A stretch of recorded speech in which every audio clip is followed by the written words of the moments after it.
Hi praise lord. Bible in Telugu ఆడియోకి మీ అందరికీ స్వాగతం.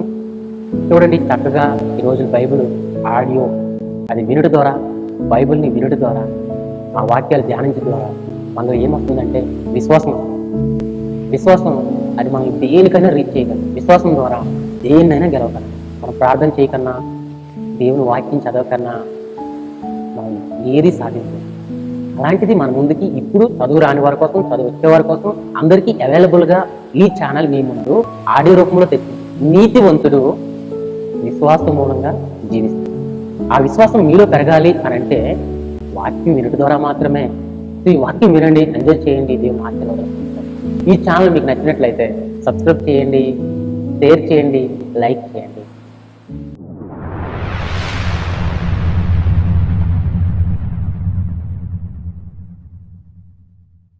న్యాయాధిపతులు 8వ అధ్యాయం. అప్పుడు ఎఫ్రాయిమీయులు గిద్యోనుతో, నీవు మా ఎడల చూపిన మర్యాద ఎట్టిది? మిద్యానీయులతో యుద్ధము చేయుటకు నీవు పోయినప్పుడు మమ్ము నేల పిలవలేదని చెప్పి అతనితో కఠినముగా కలహించిరి. అందుకతడు, మీరు చేసినదెక్కడ? నేను చేసినదెక్కడ? అబీయెజరు ద్రాక్ష పండ్ల కోత కంటే ఎఫ్రాయిమీయుల పరిగె మంచిది కాదా? దేవుడు మిద్యానీయుల అధిపతులైన ఓరేబును జయేబును మీ చేతికి అప్పగించెను. మీరు చేసినట్లు నేను చేయగలనా అనెను. అతడు ఆ మాట అన్నప్పుడు అతని మీద వారి కోపము తగ్గెను. గిద్యోనును అతనితోనున్న 300 మందియును అలసటగా నున్నను శత్రువులను తరుముచు యొర్దాను నొద్దకు వచ్చి దాటిరి. అతడు, నా వెంటనున్న జనులు అలసియున్నారు, ఆహారమునకు రొట్టెలు వారికి దయచేయుడి. మేము మిద్యాను రాజులైన జబహును సల్మున్నాను తరుముచున్నామని సుక్కోతు వారితో చెప్పగా, సుక్కోతు అధిపతులు జబహు సల్మున్నా అను వారి చేతులు ఇప్పుడు నీ చేతికి చిక్కినవి గనుకన మేము నీ సేవకు ఆహారము ఇయ్యవలనని అడిగిరి. అందుకు గిద్యోను, ఈ హేతువు చేతను జబహును సల్మున్నాను యెహోవా నా చేతికి అప్పగించిన తరువాత నూర్చు కొయ్యలతోనూ కంపలతోనూ మీ దేహములను నూర్చివేయుదునని చెప్పెను.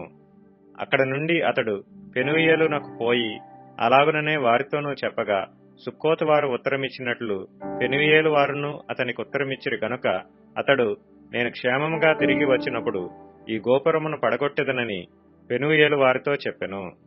అప్పుడు జబహును సల్మున్నాయు వారితో కూడా వారి సేనలను, అనగా తూర్పు జనుల సేనలన్నిటిలోనూ మిగిలిన ఇంచుమించు 15,000 మంది మనుష్యులందరూ కర్కోరులో నుండిరి. కత్తిదూయు 120,000 మంది మనుష్యులు పడిపోయిరి. అప్పుడు గిద్యోను నోబహుకును ఎగెబ్బెహుకును తూర్పున గుడారములలో నివసించిన వారి మార్గమున పోయి సేన నిర్భయముగా నున్నందున ఆ సేనను హతము చేసెను. జబహు సల్మున్నాయు పారిపోయినప్పుడు అతడు వారిని తరిమి మిద్యాను ఇద్దరు రాజులైన జబహును సల్మున్నాను పట్టుకొని ఆ సేననంతను చెదరగొట్టెను. యుద్ధము తీరిన తరువాత యోవాషు కుమారుడైన గిద్యోను హెరెసు ఎగువ నుండి తిరిగి వచ్చి సుక్కోతు వారిలో ఒక యవ్వనుని పట్టుకొని విచారింపగా, అతడు సుక్కోతు అధిపతులను పెద్దలలో 77 మనుషులను పేరు పేరుగా వివరించి చెప్పెను. అప్పుడతడు సుక్కోతు వారి యొద్దకు వచ్చి, జబహు సల్మున్నా అను వారి చేతులు నీ చేతికి చిక్కినవి గనుకన అలసియున్న నీ సేనకు మేము ఆహారం ఇయ్యవలను అని మీరు ఎవరి విషయము నన్ను దూషించితురో ఆ జబహును సల్మున్నాను చూడుడి అని చెప్పి ఆ ఊరి పెద్దలను పట్టుకొని నూర్చు కొయ్యలను బొమ్మజముడును తీసుకొని వాటి వలన సుక్కోతు వారికి బుద్ధి చెప్పెను. మరియునతడు పెనూయేలు గోపురమును పడగొట్టి ఆ ఊరి వారిని చంపెను. అతడు, మీరు తాబోరులో చంపిన మనుషులు ఎట్టివారని జబహును సల్మున్నాను అడగగా, వారు, నీ వంటి వారే, వారందరూ రాజకుమారులను పోలియుండిరనగా, అతడు, వారు నా తల్లి కుమారులు, నా సహోదరులు. మీరు వారిని బ్రతకనిచ్చిన ఎడల యెహోవా జీవము తోడు మిమ్మును చంపకుందునని చెప్పి తన పెద్ద కుమారుడైన యెతెరును చూచి, నీవు లేచి వారిని చంపుమని చెప్పెను. అతడు చిన్నవాడు గనుక భయపడి కత్తిని దూయలేదు.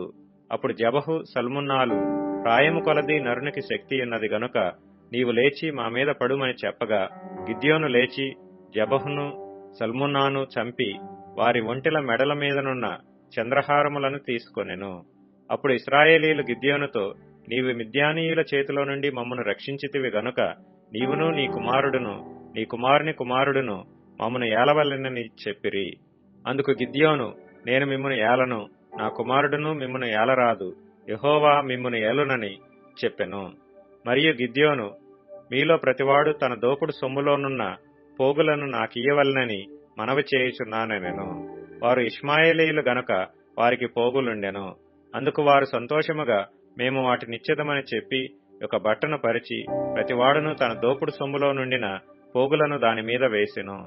మిద్యాను రాజుల ఒంటి మీదనున్న చంద్రహారములు, కర్ణభూషణములు, ధూమ్రవర్ణపు బట్టలు గాకును, ఒంటిల మెడలనున్న గొలుసులు గాకును, అతడు అడిగిన బంగారు పోగుల ఎత్తు 1700 తులముల బంగారము. గిద్యోను దానితో ఒక ఏఫోదును చేయించుకొని తన పట్టణమైన ఓఫ్రాలో దాని ఉంచెను. కావున ఇశ్రాయేలీలందరూ అక్కడికి పోయి దానిని అనుసరించి వ్యభిచారులైరి. అది గిద్యోనుకును అతని ఇంటి వారికిని ఉరిగా నుండెను. మిద్యానీయులు ఇశ్రాయేలీల ఎదుట అనపబడి అటు తర్వాత తమ తలలను ఎత్తుకొనలేకపోయిరి. గిద్యోను దినములలో దేశము 40 సంవత్సరములు నిమ్మళముగా నుండెను. తరువాత యోవాషు కుమారుడైన యెరుబ్బయలు తన ఇంట నివసించుటకు పోయెను. గిద్యోనుకు అనేక భార్యలున్నందున కడుపున కనిన 70 కుమారులు అతనికుండిరి. షెకెములోనున్న అతని ఉపపత్నియు అతనికొక కుమారుణ్ణి కనగా గిద్యోను వానికి అబీమెలెకను పేరు పెట్టెను. యోవాషు కుమారుడైన గిద్యోను మహావృద్ధుడై చనిపోయి అబీయెజ్రీయుల ఓఫ్రాలోనున్న తన తండ్రి అయిన యోవాషు సమాధిలో పాతిపెట్టబడెను.